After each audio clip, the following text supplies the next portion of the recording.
Thank you, Mr. Chairman. Director, I appreciate your service in a previous life, and I got to confess to you, I was surprised when you used the phrase political bannering in your opening.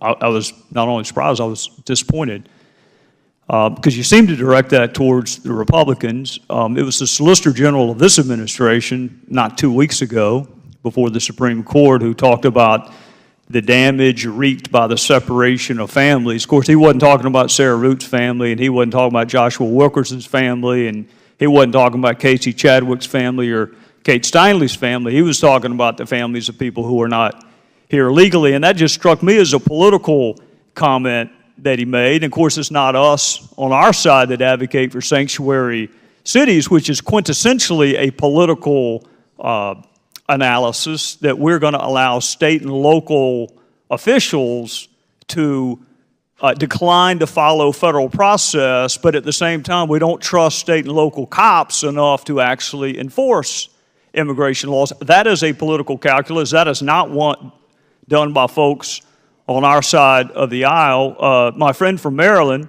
Mr. Cummings, went to great lengths to quote from episodically from a single Republican. I've never heard him quote Secretary Castro, who has come before committees of this Congress and advocated for citizenship for all 12 million aspiring Americans. Like all 12 million can pass a background check. All 12 million, not a single one of them can't pass a background check. So if we're going to talk about political pandering, and if we're going to use your phrase, and you're the one who used it, I think we ought to at least acknowledge there's plenty of political pandering going on your side as well. Let me make myself very clear. Very clear. I was not referring to one party or the other. I asked for everyone to drop the political banter and fighting and help me get a system that works. All right. I want the record to be clear on that. The record's clear. Let's let the record be clear about one other thing, because I am vexed as to why Mr. Mejia was not detained. Can you tell me, as a former prosecutor, why the killer of Sarah Root was not detained? An individual from ICE looked at the specific facts and circumstances related to that matter. This individual had no criminal convictions, previous criminal convictions, and made a determination based on his judgment that he did not need to be detained. And surely, you and I disagree with that? No. It's more than that you and I disagree with that. That individual was in fact wrong because Mejia has failed to appear for court, has he not? Has he absconded? It's very easy to look back, sir. Very easy to look back, and yes, he has Well, absconded. I'm looking back so we can look forward and prevent the next one. And that's about all we can do unless we have a crystal ball, is look back and see what facts we were given him. Mr. Mejia, the only two things you look at in a bond analysis are danger to the community and flight risk. Those are the only two things you look at. So help me understand why someone driving 3 times the legal rate of impairment who is not here legally, did he have any criminal history at all, any arrest at all? We did not find criminal history. I think I've been advised by Senator Ernst that he had some traffic violations previously. But criminal convictions, our records didn't indicate that he had. Has he failed to appear subsequently for court appearances? Subsequent to what? Subsequent to his killing of Sarah Root. Oh, no, he did not appear for his right, so court hearing. He's failed to appear. That was my question. Absolutely. So the discretion exercised was wrong. These are tough decisions, sir. This one actually is not that tough to me, Director, with all due respect. It's not that tough. Okay. Federal judges... Would you have granted a $5,000 bond for that defendant? I don't think the bond was set at $5,000. No, it was $50,000, which means he had to post $5,000. Yes. Would you have set that? I would not. If I were a judge of that state court, and I believe that was a judge of the state court system who made that decision. Another factor that the officer from ICE might have looked at in making his decision. I will tell you, judges, make tough decisions every day, and we can point to judges. I was on the receiving end of many of these as a prosecutor, asking for bond, asking for detention, and a federal judge said no, and later that person absconded. Unfortunately, it irks me every time, of course. Unfortunately, it happens a lot. Well, it does happen, and sometimes with tragic consequences. I'm out of time, so I will close up with this. I believe in a previous life, I'm sure you work with state and local law enforcement in addition to federal law enforcement. Absolutely. And it's always struck me as unusual that we trust state and local law enforcement with the enforcement of every category of crime. I'm sure you had them on some task forces, whether it be narcotics, whether it be human trafficking. We trust them in child pornography cases. We trust them in all categories of cases, including traffic enforcement. So why don't we trust them in immigration cases? Well, we do actually. We have a 287G program that we enlist the help of local law enforcement in helping us with immigration enforcement. There are a number of jurisdictions, and I've asked our people to expand that program. You've asked them to expand it because it seems like it's shrinking. No, sir. It's not shrinking, other than maybe a jurisdiction withdrawing. That I can't control. We beg them to stay, but sometimes they withdraw based on whatever consideration. So you do trust state and local law enforcement to enforce immigration laws, and you do not buy into the Democrat mantra that somehow racial profiling prevents them from being able to enforce that category of crime, but not any other category of crime? Well, that's a fully loaded question, which I'd like to break down, because there is racial profiling, sir. I'm not saying that it happens every day, but there is. And so for me to agree with your general proposition would require me to agree with parts of it that I don't agree with. Well, I'd like to have this conversation more, because there would be racial profiling in narcotics cases. There's racial profiling in traffic stop cases, and that doesn't stop feds and state and locals from partnering. So I'm just trying to understand why immigration cases are different. And I think I said they're not different. We have a You may have said it, but my Democrat colleagues have not. You may have. Gentleman's time's expired. The chair now recognizes Delegate Norton for 5 minutes. And I want to thank you for not only the panel that's before us, but the panel you tried to have before us. Not only did Ben Rhodes not appearing cost us an opportunity to question Mr. Rhodes, it cost us the opportunity and the privilege to ask questions of our friend and colleague Tommy Cotton. Speaking of constitutional crisis, hauling a United States senator before a committee of Congress would really have created a constitutional crisis. So good thing for us, Tommy was willing to come on his own, and it would have, the background contrast would have been interesting to me. You know, the White House is very critical of Senator Cotton and has been for several months now. Senator Cotton, of course, when he was serving tours of duty in the United States Army in Afghanistan and Iraq, Ben Rhodes was navigating the mean streets of a creative writing curriculum in his post. I mean that literally. That is not figurative. He has a master's in creative writing. And if you're interested in writing haikus and sonnets and novellas, he's probably the right guy. On the other hand, if you're advising the leader of the free world on foreign policy matters, I don't know how a haiku helps. But I would have enjoyed the opportunity to ask Mr. Rhodes how his background prepared him to sell the Iranian deal, but yet Tommy Cotton's background did not prepare him to criticize the Iranian deal. That would have been an interesting dichotomy for me. But what I really wanted to do, Mr. Chairman, was ask Mr. Rhodes to help me, as Gruber did in the past, understand what he meant by certain things. Mr. Chairman, he said, we created an echo chamber. Does the chairman know who we is? I do not. Well, certainly he couldn't be referring to other presidential advisors, because he then invoked executive privilege, and he can't be talking about what other presidential advisors said. So it couldn't be that, could it? I do not know. Okay. Well, then he said, reporters call us to explain to them what's happening in Moscow and Cairo. And I'm curious which reporters that would be. Which ones call him to find out what's going on in Cairo? But we can't ask him because he's not here. And I would add, he has plenty of time to sit down for what he had hoped to be a fluff piece in the New York Times. He's been on television plenty of times. He had plenty of time to draft memos for the president, but he doesn't have time to come before a committee of Congress. And then this is what really concerns me, Mr. Chairman. In talking about those reporters, he said they literally know nothing. How does someone literally know nothing? He said they were 27 years old, which suggests that they probably have a driver's license at that point. You have to know something to get a driver's license. If they're 27, they'd be eligible to vote in the Democrat primary, more than likely. So you have to know something. So when you say they literally know nothing, that struck me. I wanted to ask him about that. Also, I think that his appearance today, had he bothered to come, would have created an opportunity for a little bit of bipartisanship, which I know our friends on the other side of the aisle like from time to time. It said he expressed contempt for the editors and reporters at the New York Times, the Washington Post, and the New Yorker. That might have provided an opportunity for some bipartisanship. It would have given us an opportunity to share our own frustrations. But he didn't come. Mr. Chairman, you do a great job leading this committee. It's up to you whether or not you assert the people's right to question Ben Rhodes.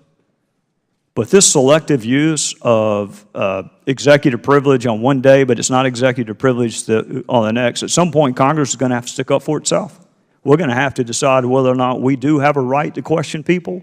And if you have time to make these comments to a reporter, you ought to be able to come explain yourself. And if you have time at the White House to send a bunch of mean tweets about a guy who served 2 combat tours in Tommy Cotton, and he's willing to come, but the creative writing expert isn't willing to come, at some point this body is going to have to stick up for itself. With that, I'd yield back to the chairman. Thank the gentleman. Well, All right, since I have been here, there has been one request for an increase in the debt ceiling. I understand there's another one coming. I don't know whether it will come before the first Tuesday in November or after the first Tuesday in November. I want you to assume, and again, I'm not going to hold you to the number. You don't need to go research it. You're smart enough. I've seen you testify before enough to know that you probably will be able to answer this question off the top of your head. If this were the last debt ceiling increase you could ask for, the final one, and you had to make it large enough for all current and future obligations, what would the request need to be? Well, I don't know how to answer that question. Let me answer it slightly differently. It makes no sense for the country. Since Congress controls how much we can borrow every year, we have no independent authority to spend beyond what Congress authorizes. For Congress to put itself and its members through the position every 6 months or every year to hold a separate vote, politically difficult vote, on whether they should continue to authorize us to do things they've already authorized us to do. But I don't know how to answer that question because you're talking about the future. The best way to— Well, the last debt ceiling increase was for how long and for how much? Well, under the deal we reached last August, we set up a mechanism, I believe, where Congress imposed on itself 3 votes over a 15-month period. What will be the amount of the increase in November or December? Well, it depends. You know, Congress makes this choice, and the Congress has to make the choice based on how much time they want to give them. So, right, but you've seen the numbers. In fact, I made a note. You used the exact same word that Chairman Ryan uses, and I hope they don't run any ads showing you pushing a senior citizen off a cliff in a wheelchair for using that word. But you just used the word unsustainable. right. So my question to you is, if we had one more chance to borrow all the money that we need, assuming current variables, how big would that number have to be? I don't know how to answer that. I think that if you let me try this a little differently. You'll have to decide as a member of Congress how much time you want to give Congress before you have to vote on it again, and you can choose that amount of time. The larger the number you create, the do it. But again, the debt limit doesn't decide how much we can borrow. You decide how much we can borrow because every year you decide how what we can much authorize. debt would we need to meet current and future obligations, assuming the status quo indefinitely? Well, that I'd be happy to get you in writing. I can't do it in my head, though. How about a round number? No idea. I just can't do it in writing. But if your question is that if Congress authorized no additional increase in spending or revenues forever, how much we have to borrow, I can do that question in math, but I got to 20 trillion? I just can't do it in my head. 50 trillion? I don't know. I've seen you work before. You're smart. You're quick. Not smart enough. to A answer that lot? question. Can we agree it'd be a lot? It would be a lot. It would make you uncomfortable. Right. Thanks. Thank you, Mr. Chairman. Thank you, Mr. Chairman. I couldn't help but think when Secretary Geithner from the Treasury came that we had a glimpse of Wall Street, so I don't know whether the gentleman is counting that as a Goldman Sachs visit or not. Ms. Waits, you went through, and I tried to take notes, you went through an incident that happened with respect to the Children's Fund, and what strikes me as being tantamount to an involuntary contribution. Could you go back, just take 30 seconds and go back through that factual predicate for us one more time? What happened? Well, in 2004, when I went to the delegate assembly, we were told right off that it was non-negotiable. We had to make a donation to the Children's Fund in 2 separate payments that amounted $180, which I finally did, and I procrastinated because I couldn't figure out why it had to be 2 different payments, and I couldn't figure out why it wasn't tax deductible. But the name is the Children's Fund. It's the Fund for Children in Public Education, so you assume it's for children in public education. Oh, who in the world could possibly be opposed to something called a Children's Yeah, Fund? if you ask a teacher to give money, a teacher may have $2 in her purse, and if you ask for that $2, that teacher's going to give a child the money. That's just what we do. Are you familiar with the work of the Children's Fund? I was not until the last day of the assembly when they announced that the money that had been raised through the Children's Fund would go to the campaign. In 2004, it was John Kerry. In 2008, it was Obama. And that was the very last day. Now, I found out what the nature of the Children's Fund was in the women's bathroom on a break when 2 ladies from California told me. I asked them if they were required to give because everyone, you were very pressured into donating. And they said, no, it was a political fund, and that's how I originally found out about it, was from some other lady. We may have a clip, Mr. Chairman, of an ad run by the Children's Fund. Let's see if we have one here. What do we know about Tom Ganley? We know used car salesman Tom Ganley was sanctioned for deceptive advertising. Now he says he wants to bring jobs back from overseas. The same Tom Ganley who signed a pledge to protect tax breaks for companies who ship jobs overseas. Can't trust Tom Ganley on cars, can't trust him on jobs. We just can't trust Tom Ganley.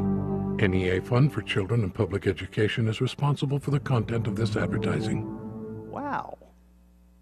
I didn't see a word about children or education. Yeah, if you're going to have a political fund, name it a political fund, especially when you're in an education field. People will give to children for any type of education purpose. I speculated, NEA gives teacher grants, and I originally thought, okay, maybe it'll go to teacher grants, and then I thought, well, maybe it'll go to underprivileged children or children in high poverty areas. And Children's Fund is a children's fund. It shouldn't be a political fund. And So that's you what they didn't hide know it under. was going to go for an attack ad in No, a sir. partisan No, race. sir. Now, something in your original opening statement led me to believe that there was not only a component of involuntariness to it, but that there was perhaps some shenanigans with travel money. How did that happen? They took dues from BCEA members, and they included the amount of the donation in 2008 into our travel money. Because when I kept insisting to have the money back, I was told to stop insisting because the amount was included in my travel money that was separate from my travel money, so which infuriated me even more. They used our BCEA dues to contribute. Professor Dow Schmidt, Dow Schmidt, excuse me. I was just a country prosecutor. I never got into FEC law. And is that legal? What she just described? I am a labor and employment law professor. So Oh, but you have an idea, don't you? well, I would give you my opinion that I find that disturbing too. Frankly, she's a state I didn't employee. ask whether you found it disturbing. I asked whether you found it legal or not. That I don't have an opinion on. I don't know. I don't know that law. As I understand, she did file a complaint that was denied. She is a state employee, so she's governed by state law. So I can't tell you what the state law is on her objecting. But I think she's got a legitimate complaint there that if they put forward that fund in that way, that she should expect it to go for. It should be clear whether it's for politics or not. I suppose they could make the argument that this guy was against children somehow, and so therefore this was the best way to use that money. But I think she's got a legitimate complaint, and I'd be interested to see why her complaint was dismissed. I'm afraid I'm out of time, Mr. Chairman. Yeah, the gentleman is. And advocated for citizenship for all 12 million aspiring Americans. Like all 12 million can pass a background check. All 12 million, not a single one of them can't pass a background check. So if we're going to talk about political pandering, and if we're going to use your phrase, and you're the one who used it, I think we ought to at least acknowledge there's plenty of political pandering going on your side as well. Let me make myself very clear. Very clear. I was not referring to one party or the other. I asked for everyone to drop the political banter and fighting and help me get a system that works. All right. I want the record to be clear on that. Thank you, Mr. Chairman. Director, I appreciate your service in a previous life, and I got to confess to you, I was surprised when you used the phrase political bannering in your opening. I was not only surprised, I was disappointed because you seemed to direct that towards the Republicans. It was the Solicitor General of this administration not 2 weeks ago before the Supreme Court who talked about the damage wreaked by the separation of families. Of course, he wasn't talking about Sarah Root's family, and he wasn't talking about Joshua Wilkerson's family, and he wasn't talking about Casey Chadwick's family or Kate Steinle's family. He was talking about the families of people who are not here legally, and that just struck me as a political comment that he made. And of course, it's clear. Let's let the record be clear about one other thing, because I am vexed as to why Mr. Mejia was not detained. Can you tell me, as a former prosecutor, why the killer of Sarah Root was not detained? An individual from ICE looked at the specific facts and circumstances related to that matter. This individual had no criminal convictions, previous criminal convictions, and made a determination based on his judgment that he did not need to be detained. And Can you and I disagree with that? No. It's more than that you and I disagree with that. That individual was in fact wrong because Mejia has failed to appear for court, has he not? Has he absconded? It's very easy to look back, sir. Very easy to look back, and yes, he has Well, I'm absconded. looking back so we can look forward and prevent the next one. And that's Exactly about what I'd all like we to can do. do unless we have a crystal ball, is look back and see what facts we were given him. Mr. Mejia, the only two things you look at in a bond analysis are danger to the community and flight risk. Those are the only two things you look at.